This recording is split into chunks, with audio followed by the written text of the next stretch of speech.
¿Qué tal amigos? Soy Jessica Guzmán. Es un placer saludarles. Sean ustedes bienvenidos a una emisión más de Entre Miradas. En esta ocasión abordaremos todos los paradigmas que engloba la censura. Y bueno, sin más preámbulo, vayamos a ver este reportaje que preparamos para ustedes.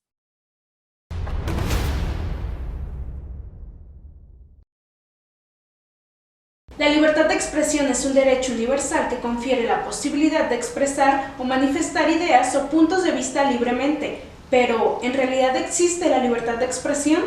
Teóricamente, la libertad de expresión existe dado que somos un Estado democrático. Este derecho nos permite pensar, indagar, difundir o crear información, aunque en ocasiones este derecho parece no existir. Desde hace décadas en México es el país más peligroso para ser periodista, pues sin libertad de expresión, esta profesión no tiene razón ni sentido de ser. La censura en México la podemos entender en un caso en concreto, como le pasó a la periodista Carmen Aristegui. El 12 de marzo, Grupo MBS despidió a los responsables de la investigación de la Casa Blanca de la familia presidencial mexicana y del reportaje sobre Cuauhtémoc Gutiérrez de la Torre, el líder priista que operaba desde la sede de este partido en el Distrito Federal, una red de prostitución y pederastia. Sin duda alguna, el caso de Carmen Aristegui es censura al periodismo. Necesitamos plantearnos, tanto la sociedad como la audiencia, qué sí es permisible y qué no. Le toca a la audiencia aprender a discernir. Bueno, creo que la censura en los medios de comunicación es algo inaceptable, pero entendible. Vivimos en un sistema económico y social capitalista. Los medios son empresas, tienen intereses y nuestra labor está directamente conectada con la percepción de la gente. Por ello, empresarios y funcionarios públicos se empeñan en acallar voces críticas o que muestran aquello que no les beneficia para sus intereses. Creo que al final es difícil poder hablar de una verdad, así con todas sus letras. Al final los medios solo representarán una parte compleja de la realidad, no está mal, cuando se hace de manera inconsciente, porque en sí es difícil poder armar una verdad, poder construirla. Incluso quienes hacen un caso, por ejemplo, judicial, se plantean el poder armar una verdad histórica, una verdad jurídica y no lo logran, ¿no? Lo malo es cuando de manera dolosa o con intención se busca solo mostrar una parte de la realidad y además se deforma para influir en la opinión pública. Yo creo que los medios de comunicación sí expresan una realidad representada, una parte, quizás a veces deformada, pero por la propia dinámica de la propia realidad. Los medios de comunicación hoy en día son una fuente de información inmediata, donde podemos estar comunicados minuto a minuto, pero también un medio donde la censura y el autoritarismo van de la mano, impidiendo la difusión de información y de ideas alternativas a las de la administración presente, destacando amenazas, hostigamiento y un control estricto sobre todo lo que se publica en periódicos, televisión, radio o por internet en la práctica periodística. Yo opino que la censura tiene una historia compleja, en el caso mexicano especialmente, hasta antes de la reforma democrática por parte de los gobiernos que condicionaban todo a la receta de publicidad que entregaban a los medios y su vínculo directo con los políticos en turno. Hoy en día la censura es entendida como un acto de vigilancia y control que llega desde el poder y que prohíbe la enunciación de ciertos discursos desde una mirada Foucaultiana.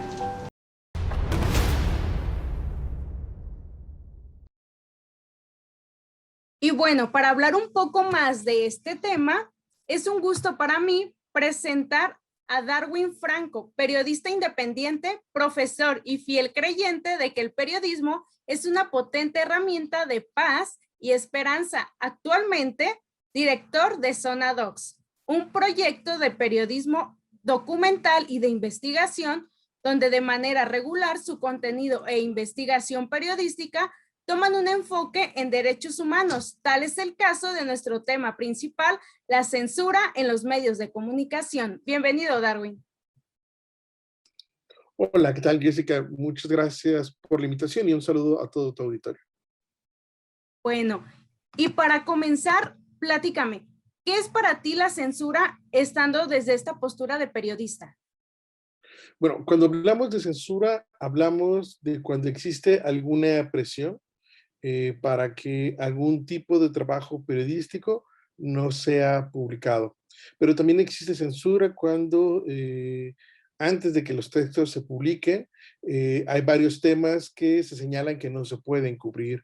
O también hay censura cuando existen amenazas, presiones, ¿no? Hostigamiento en contra de los y les periodistas para que estos no investiguen o no pregunten o no cuestionen, ¿no? Pero también hay autocensura cuando los periodistas reconocemos que no existen condiciones de seguridad para poder, digamos, publicar en su momento algún tipo de información. Lo cierto es que la censura es una condición que atenta contra la libertad de todas y todos, no solo del periodista, porque impide la posibilidad de poder conocer una verdad. Claro, ¿crees que actualmente, o sea, en realidad existe hoy en día la libertad de expresión? Bueno, es que la libertad de expresión tal cual como está garantizada, digamos, en la Constitución mexicana es un derecho que existe.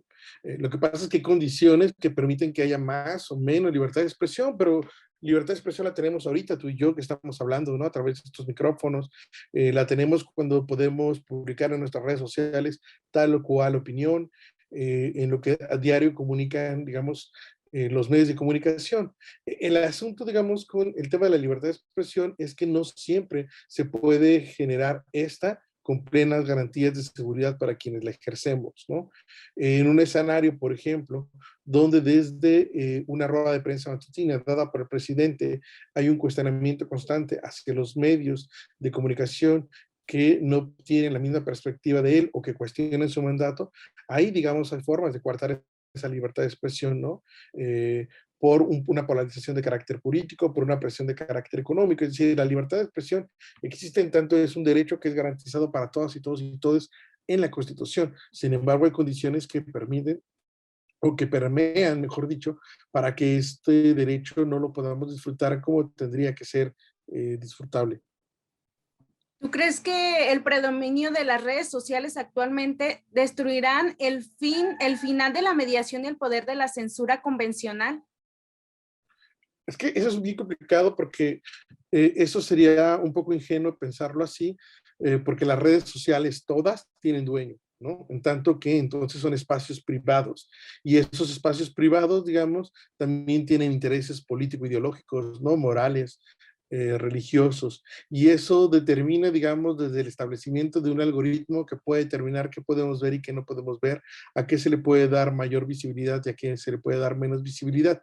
Sí, las redes sociales, ¿no? Digamos, o las redes sociodigitales son escaparates para que se puedan escuchar más opiniones, pero tampoco no son definitorias en tanto que una buena parte de la población no accede a Internet, en tanto digamos que quienes acceden a Internet no necesariamente utilizan las redes con fines de carácter como político, ¿no? O para la discusión pública.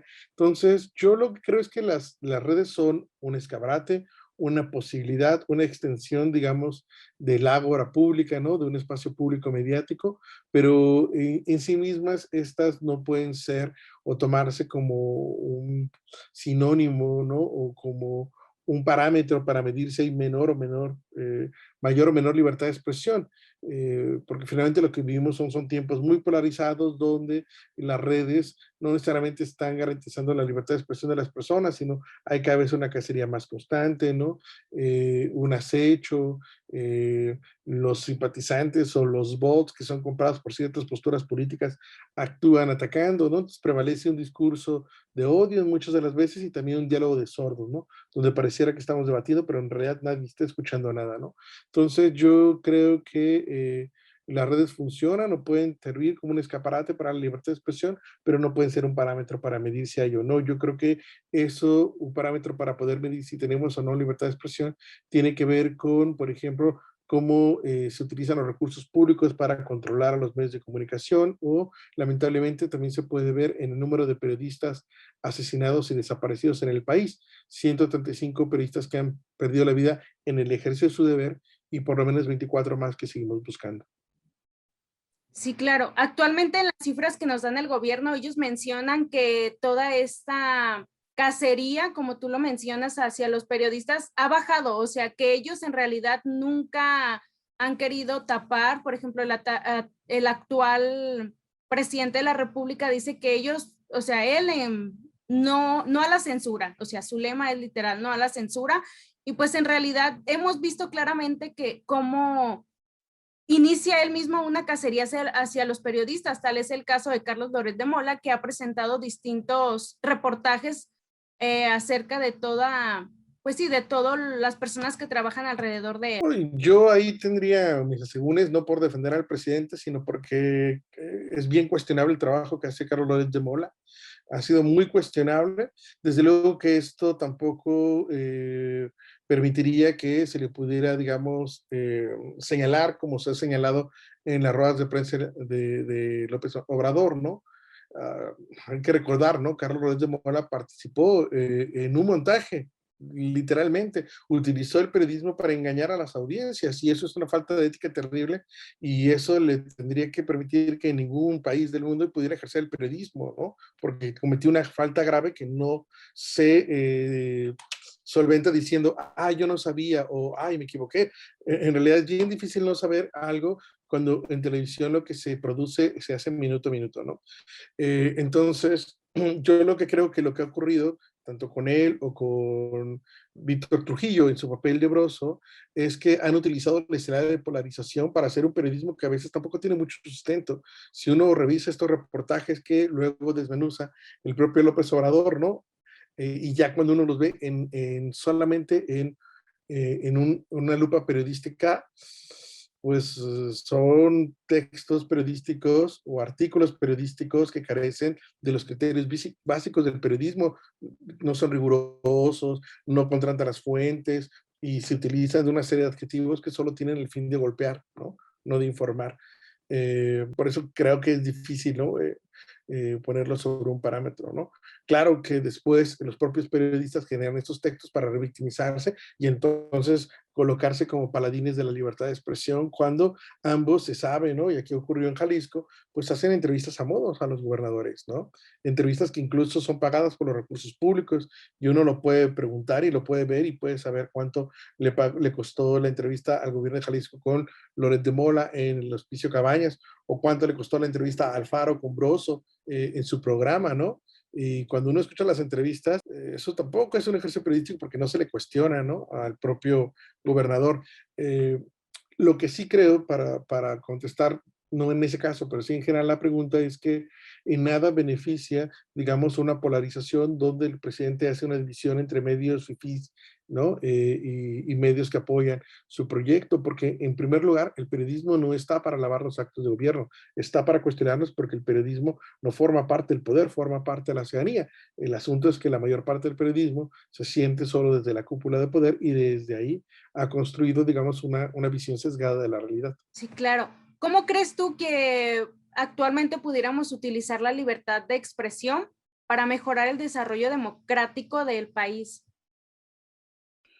Yo creo que, como ha ocurrido, siempre la libertad de expresión se debe usar siempre respetando y entendiendo los límites de la expresión de los otros, otras y otros. Es decir, la libertad de expresión no significa que yo puedo decir lo que me da la gana, ¿no? La libertad de expresión tiene límites como cualquier derecho. Y en el momento en que, por ejemplo, yo estoy utilizando mi libertad de expresión para denostar, minimizar e inhibir los derechos humanos de otras personas, ahí, digamos, no hay libertad de expresión, ¿no? Es decir, yo no puedo, por ejemplo, utilizar mi libertad de expresión para decir que cierto sector racial sea golpeado, amedrentado, que muera, ¿no? O yo no puedo jactar con mi libertad de expresión que mi única ideología es la más importante, ¿no? Hay límites, todos los derechos tienen límites y nuestra obligación es conocerlo y nuestra obligación es siempre entender, como diría Benito Juárez, que nuestra libertad, digamos, termina cuando comienza la de otros. Sí, claro, o sea, a pesar de todas estas ataduras que tú comentas, ¿cómo hacer periodismo sin censura a pesar de todas estas ataduras de los medios con poderes políticos y económicos? Pues la clave es en buscar espacios de resistencia donde puedas hacerlo con libertad, ¿no? Y donde puedas tener, digamos, un espacio donde no le debas nada a nadie y no tengas supeditado, digamos, tu expresión a un interés político, gubernamental, partidista, económico, ¿no? Porque en este país no solo censura, digamos, el presidente o el gobernador, también censura la Coca-Cola, también censura Televisa, ¿no? Es decir, todas esas empresas que tienen el capital político, CEMEX, Grupo México, para que no hablemos del desastre minero que existe en el país y de la contaminación al medio ambiente.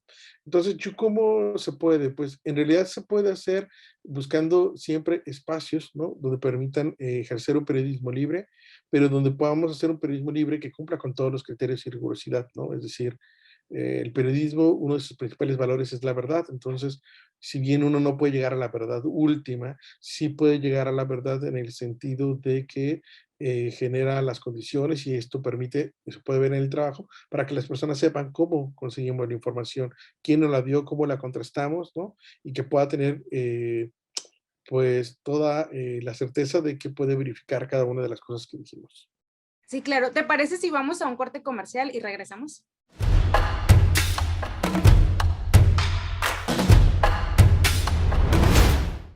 Recuerda usar siempre de manera correcta el cubrebocas. Antes de colocarte el cubrebocas y después de retirártelo, debes lavarte las manos o desinfectarlas con gel antibacterial. La forma correcta de colocarlo es tomarlo de los extremos elásticos o tiras, sin tocar la superficie interna ni externa, y con los dedos sujetarlo en las orejas. Debe cubrir completamente desde la nariz hasta la barbilla. Al retirarlo, si es desechable, asegúrate de colocarlo en el contenedor adecuado. Si es reutilizable, lo debes lavar y desinfectar constantemente. Evita tirarlo en espacios públicos. No debes compartirlo y no lo dejes sobre superficies de uso común.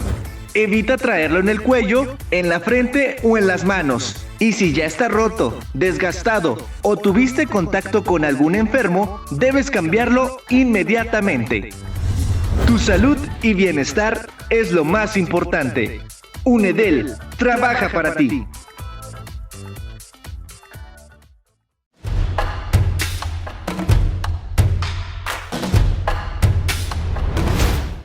Y bueno, regresamos de esta pequeña pausa. Nos comentabas acerca de estas ataduras que tienen los poderes, el periodismo, perdón, y que ejercen la política y los poderes políticos. Pero, ¿cómo podemos hacer periodismo cuando la censura viene de los propios dueños del periódico, ahora sí, o del medio? La respuesta puede ser muy sencilla, pues creando espacios para hacer periodismo, ¿no? Es decir, el mejor periodismo que se hace en este país en los últimos años proviene de medios independientes, ¿no? Entonces yo creo que las y los periodistas tenemos que emprender nuestros propios proyectos para garantizar que exista libertad en lo que decimos, ¿no? Y cada vez depender menos, digamos, de estos poderes fácticos, ¿no? Donde los propios medios de comunicación tienen intereses porque las cúpulas o los dueños de los medios tienen un pacto con ciertos sectores públicos, ¿no? Entonces, yo creo que muchos periodistas lo que hemos hecho es crear nuestros propios espacios y asumir el reto que implica la sustentabilidad, ¿no? De un medio de comunicación, pero creo yo que dadas las condiciones y contubernios que muchos dueños de los medios tienen con los poderes fácticos y los poderes establecidos económicos, políticos, ideológicos y demás, es la posibilidad que tenemos justo para poder hacer un periodismo, periodismo que queremos hacer y el periodismo que se merecen las personas. Sí, ¿consideras que para poder hacer un buen periodismo tendríamos que dejar de lado estas grandes empresas? Porque nosotros que apenas vamos empezando, sí es como ¿cómo te podría decir? Como nuestra meta principal llegar a estas grandes empresas, estas dos grandes empresas que sabemos cuáles son. O sea, pero ahorita estamos hablando de que para poder ejercer un buen periodismo pues en realidad sabemos que en estas empresas pues no lo vamos a poder realizar. Yo creo que ahí lo que tendremos que dejar de pensar y de romantizar la idea de que somos periodistas solo si trabajamos en estos medios, eso es falso, ¿no? Nadie es periodista por trabajar en TV Azteca, en Televisa, en El Informador, en El Universal. Uno es periodista desde que define ser periodista. Y yo creo que también tenemos que dejar de romantizar la idea de trabajar en estos grandes medios. No, hay que hacer periodismo bajo las propias circunstancias. Es decir, si pensamos en tu generación, ¿no? Que eres muy joven, ¿no? Pues ustedes tienen todos los medios y las posibilidades al alcance de la mano. Es decir, ¿qué tan difícil es armar, digamos, un canal de YouTube, ¿no? Y hacer buen periodismo desde ahí? Pues no es difícil, no es muy difícil, digamos, en términos económicos, lanzar un medio de comunicación, crear tu página web. O sea, en realidad es bastante barato, ¿no? El reto es como sostenerla, ¿no? Y hacerte necesario para las audiencias. Pero yo creo que debemos dejar de imaginarnos solo en una relación de un dueño, un medio de comunicación y yo, el empleado del medio, ¿no? Creo que el periodismo se hace y se puede hacer desde otras trincheras, bajo otras circunstancias, y yo creo que vale la pena entonces que podamos nosotros emprender, ¿no? Y así es como también los grandes medios que ahorita vimos, cómo surgieron, pues a través de un emprendimiento, ¿no? De personas que tuvieron a bien la aventura o a bien aventurarse a generar un medio donde no había nada, ¿no? Yo creo que eso es mucho más loable que pretender que me voy a volver periodista por dejar al informador o creer que vamos a cambiar al informador desde adentro, ¿no? Lleva 100 años y yo no he visto un cambio, o a lo mejor sí muy pequeño, pero yo creo que hay que dejar de romantizar esa idea, ¿no? De que somos periodistas solo si trabajamos en un gran medio. Sí, claro. ¿Tú crees que tiene alguna validez la autocensura entre periodistas? Bueno, ahí es que es la pregunta que haces como muy compleja. El asunto, digamos, es que hay una gran discusión entre si es una censura, autocensura o es una autorregulación. Algunos, digamos, expertos en ética como Javier Darío Restrepo diría que más bien hay que apostar porque sea una autorregulación, es decir, que el periodista no es que se censure y diga, no, yo no voy a hablar de esto, no puedo hablar de esto, es que entiende que a lo mejor en este momento no hay circunstancias o plenas de seguridad, ¿no? Condiciones, mejor dicho, para que lo podamos hacer, pero eso no implica que a lo mejor no lo pueda investigar o no implica que lo olvide, implica que a lo mejor lo pauso o, digamos, le paso información a otros colegas o mando información a un medio de fuera, ¿no? Pensando que esto puede ser mucho más seguro para uno. Es decir, yo creo que, a ver, lo que pasa es que también en el periodista a veces pecamos de ingenuo o a veces nos hacemos los ingenuos, ¿no? O los tontos que no sabemos, ¿no? Es decir, a ver, pongo un ejemplo. Soy estudiante de periodismo y entonces yo quiero irme a trabajar al Informador y después en el Informador me quejo porque me censuraron. Es que no me dejaron publicar un tema de la diversidad, ¿no? Y entonces la pregunta sería, oye, ¿y tú no sabías cuál era la línea editorial del Informador? Ojo, no es que te hayan censurado a priori, lo que pasa es que ellos no publican esos temas, porque no forma parte de la perspectiva que tienen, ¿no? Y entonces no te van a publicar porque ellos tienen una postura, digamos, como moral muy clara, ¿no? Muy conservadora, ¿no? Entonces sí, estás viviendo una censura, pero luego después nos hacemos las víctimas, ¿no? Uno como periodista o como estudiante o como alguien que aspira a ser, tiene que ser lo suficientemente claro y entender cuáles son las líneas editoriales de los medios para saber entonces qué sí puedes o no que puedes publicar. Es decir, voy a hacer un trabajo en el Informador, entonces yo sé que tengo que ser lo menos crítico con el gobernador, ¿no? Y eso, asumirlo implica que uno está asumiendo esa censura, ¿no?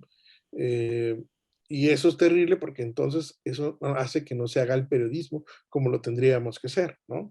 Pero entonces, si tú vueltas a tu alrededor y ves, pues este medio no me deja, este medio no me deja, este otro medio no me deja, pues puedes empezar a ver medios donde puedes hacer ese trabajo.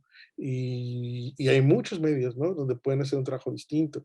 Insisto, otra vez, lo que pasa es que solo hemos imaginado o solo nos pensamos de que, yo quiero salir como en tal televisora o en este medio, en Moral o en Informador, porque los consideramos como los medios grandes, pero en realidad, lo digo, el mejor periodismo se está haciendo desde otros ámbitos, ¿no? En medios independientes o por periodistas independientes o freelancers. Sí, claro. Entonces, ¿considerarías tú que existen límites en la libertad de expresión?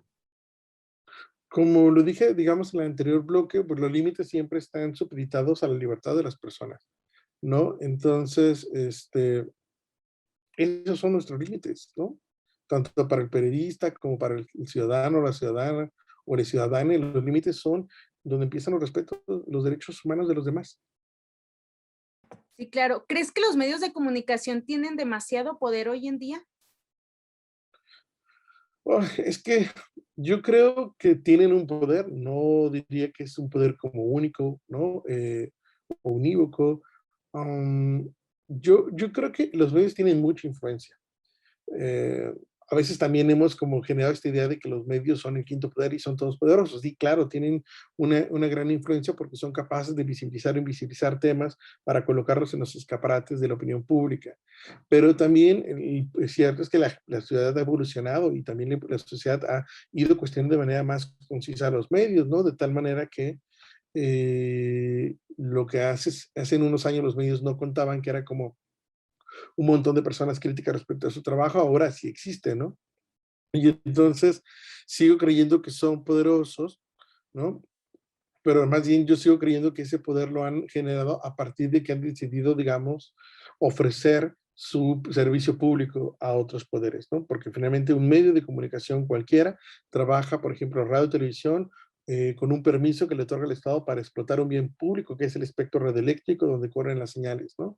O las y los periodistas, no importa en qué medio trabajamos, estamos encargados de cuidar un bien público, que es la verdad, ¿no?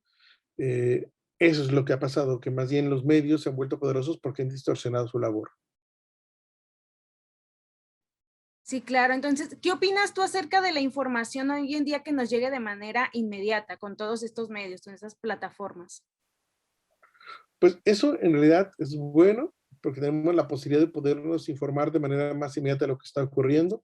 Tiene sus memorias porque no necesariamente toda la información que nos llega está verificada, como hace rato, ¿no? Que corrió esta noticia a través de redes sociales digitales donde las personas mayores de 18 años, pero menores de 40 ya se podrían inscribir para vacunarse y que resultó ser falso, ¿no? Es decir, a ver, no es que el tema de las fake news sea nuevo, en realidad siempre ha existido una intención de manipular la información, ¿no? Desde que surgieron los medios, ¿no? Porque la información es un bien, ¿no? Y hay gente que ha identificado eso. El asunto, digamos, es que las tecnologías permiten, digamos, que el periodismo llegue más rápido, más lejos y más alto y más fuerte, ¿no? Que es lo que podríamos hacer. Y eso está bien porque permitiría a las personas informarse, a las personas que están conectadas, ¿no? O que tienen conectividad. Pero, digamos, los periodistas tendríamos que entender que no es mejor decirlo primero, sino hay que decirlo bien. ¿Crees que con estas nuevas plataformas sea aún más fácil? No, perdón, difícil la censura. Lo que pasa es que es complicado, porque, o sea, la censura existe y ha existido y seguramente seguirá existiendo, esperemos que no, pero lo que pasa es que en las redes sociales existen como policías de la censura, ¿no? Todo el mundo que quisieras enseñar, todo el mundo piensa o te señala que tú estás equivocado, o todo el mundo juzga o juzga lo que tú señalas. Um, yo creo que, insisto, lo que pasa es que en las redes sociales a veces confundimos que hay una escena de libertad de expresión o que hay un diálogo o que hay un debate público. Y yo no creo que en las redes sociales hay un debate público. Las redes sociales nos permiten tener como un termómetro de qué cosas están hablando las personas, pero no necesariamente hay un debate público, ¿no? Por lo que he dicho, es decir, a veces se piensa que la política está o se discute en Twitter y en Twitter hay bien poca gente, ¿no? Es decir, eh, ni todos los que nos conectamos a Internet estamos en Twitter, ¿no? Es decir, no es un medidor para entender como la democracia, como de repente lo quieren ver algunos, ¿no? Y lo mismo pasaría con las redes sociales, son espacios de discusión y de debate, sí, desde luego, pero que sí tienen una gran influencia, digamos, en lo que ocurre en el espacio público, pero yo creo que no terminan siendo definitorios, ¿no? Yo creo que los procesos que se hacen todavía en la calle, en el barrio, ¿no? A través de las comunidades, lo que se teje ahí tiene mayor peso, ¿no? Aunque a lo mejor no tiene el mismo escaparate y no lo vemos, ¿no? Pero estas como pequeñas comitivas feministas que van y hacen trabajo de incidencia, ¿no? En colonias urbanas marginadas para hablar de violencia de género, es muy potente y está ahí y a lo mejor no tiene los reflectores mediáticos, pero incide en modificar de una manera más clara, ¿no? La opinión pública de las personas. ¿Y considerarías que los medios manipulan a la opinión pública? Yo creo que los medios manipulan la información para intentar manipular la opinión pública. La opinión pública, digamos, como tal, se puede ver o puede sufrir esto una vez que da como cierta información que no necesariamente lo es, ¿no? Eh, los medios, como las redes sociales, ¿no? Han entendido que la información es un bien que tiene dividendos económicos, ¿no? Entonces, al ser un bien que tiene dividendos económicos, utilizan esa capacidad para invisibilizar o visibilizar temas para que esto tenga siempre un dividendo. Y este dividendo puede ser a favor del medio o a favor de alguna de las personas. Es decir, los medios en esencia, digamos, son mediadores o deberían ser mediadores, ¿no? Entre la sociedad y el Estado. Pero al final los medios terminan siendo intermediarios. Y cuando uno es un intermediario y no un mediador, como diría Martín Barbero, pues el intermediario siempre acaba generando condiciones para favorecer a alguien, ¿no? Y eso es como lo que han incumplido los medios, su capacidad de ser mediadores, y han transformado su labor en una intermediación a partir de un dividendo económico, político, ideológico para ellas o para ellos. Sí, claro. Bueno, pasamos a un pequeño corte y regresamos.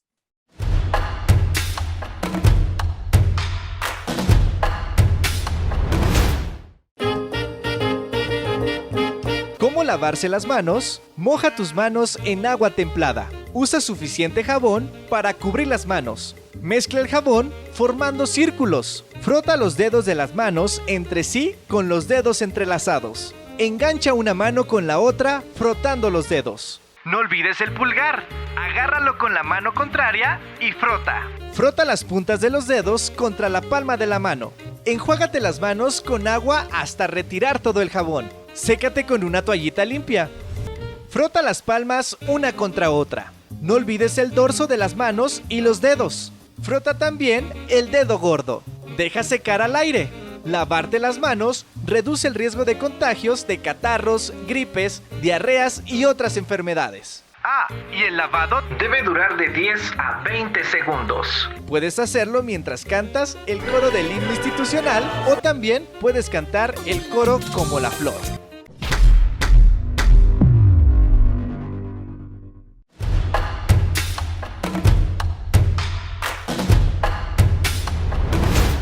Regresamos y bueno, para ya despedirnos de Darwin Franco. Darwin, ¿qué piensas acerca de que los medios deberían de tener una responsabilidad social?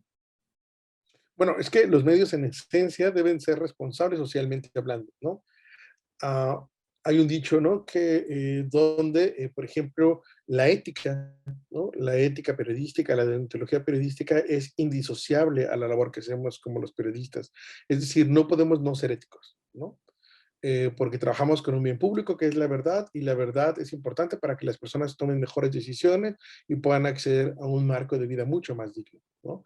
Entonces, el periodista per se tendría que ser responsable socialmente hablando porque él es el garante de la libertad, ¿no? A la verdad, o del derecho a la verdad, de la verdad que tienen las personas. Es decir, si tú, por ejemplo, Jessica, vas a una rueda de prensa y no cuestionas a nadie, tú, al callarte, estás siendo cómplice de lo que no quiere que se diga, ¿no? Entonces, hay una alta responsabilidad ahí, porque más allá, digamos, de este imaginario social o colectivo, ¿no? Que desde luego desdeña la labor del periodista, porque nosotros mismos nos hemos encargado de que así sea, ¿no? De que somos chismosos, de que somos vendidos, que somos chayoteros y demás. La gente cuando tiene dudas legítimas sobre lo que está ocurriendo acude a nosotros, ¿no? Y entonces ahí hay una gran responsabilidad. Sí, sí, claro. ¿La libertad de comunicación será algún día la luz a la nueva realidad social que estamos viviendo?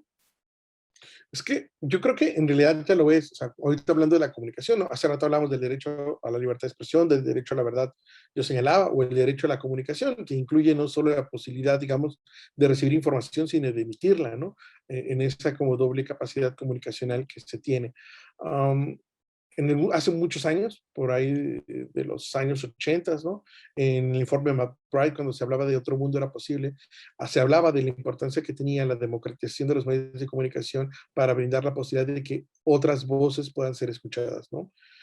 Yo creo que lo que hemos tenido a través, digamos, de la posibilidad tecnológica que nos brinda Internet es la posibilidad, digamos, de poder escuchar más voces, ¿no? Y también de que las personas puedan reconocerse, como diría Manuel Castells, como medios de autocomunicación masiva que incluso pueden ser capaces de articular sus mensajes sin necesidad de las y los periodistas, ¿no? ¿Qué hacen las colectivas feministas? Tienen sus formas de comunicación y con claridad nos señalan que no nos quieren en sus marchas, ¿no? Principalmente a los hombres, ¿no? Porque hemos sido incapaces, ¿no? De poder dar un testimonio fiel de su mensaje, ¿no? Pero lo mismo también hacen los pueblos indígenas que impiden el pago a cierta prensa porque esta prensa ha manifestado no ejercer su trabajo con responsabilidad y ética, ¿no? Yo creo que, a ver, si hoy en día lo que más hacemos en términos generales y societales es comunicarnos, ¿no? Porque la mayor parte del tiempo lo que hacemos en las redes es comunicarnos, ¿no? Pues yo creo que hay una alta posibilidad de que la comunicación, en un sentido como ontológico, y en un sentido como amplio de la palabra, sea ese punto que permita, digamos, democratizar los espacios públicos, ¿no? Eso me parece que es como muy importante, pero para eso también hay que aprender a utilizar esas herramientas, ¿no? Y comprender que un espacio como Facebook o Twitter, sí, pues es un espacio deliberativo, pero no es un espacio público, ¿no? Es un espacio, digamos, privado. Y por lo tanto, yo creo que lo que tenemos que ir haciendo es viendo la posibilidad de poder llevar hacia afuera de las redes esas discusiones públicas y es el trabajo que muchas colectivas, principalmente feministas, pero también otro tipo de colectivos o organizaciones civiles están haciendo, ¿no? El regresar a los barrios, el regresar al diálogo con las personas de manera, digamos, de manera directa y no tanto mediada por algún dispositivo tecnológico. Y bueno, Darwin, para terminar, los medios de comunicación son como mucho la expresión deformada de una realidad representada. A ver, yo lo que diría es que voy a ser muy simple, ¿no? Ningún medio de comunicación refleja la realidad. No son ventanas al mundo. Ninguno, ninguno. Los medios de comunicación producen la realidad. Todos, ¿no? Incluido el donde yo estoy. ¿Por qué la producen? Porque definen qué de esa realidad van a contarte, ¿no? Qué enfoque van a tener. Y eso genera una visión, ¿no? Yo creo que lo más importante es que los medios y los periodistas seamos honestos y les digamos a las personas desde dónde estamos mirando el mundo, ¿no? Sonadox es un medio, por ejemplo, digital independiente que tiene perspectiva de derechos humanos y que nuestro principal foco de atención está con las personas y las víctimas de la violencia.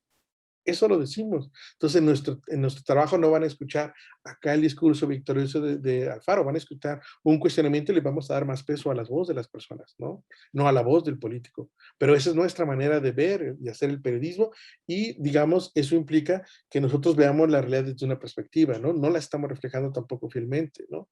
Ni la están reflejando fielmente otros medios, ¿no? Entonces, todos los medios producimos la realidad.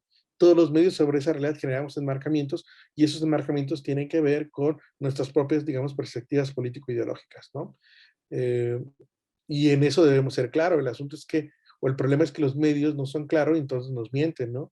Nos dicen que son imparciales y que son objetivos y que son neutrales y se escudan en la objetividad y por otro lado están haciendo negocio con la información. Pues bueno, fue un gusto para mí tenerte en esta emisión más de Entre Miradas. Pues muchísimas gracias. No, más bien muchísimas gracias a ti, Jessica, y un saludo a quienes escuchen esta emisión. Nos vemos en una emisión más de Entre Miradas.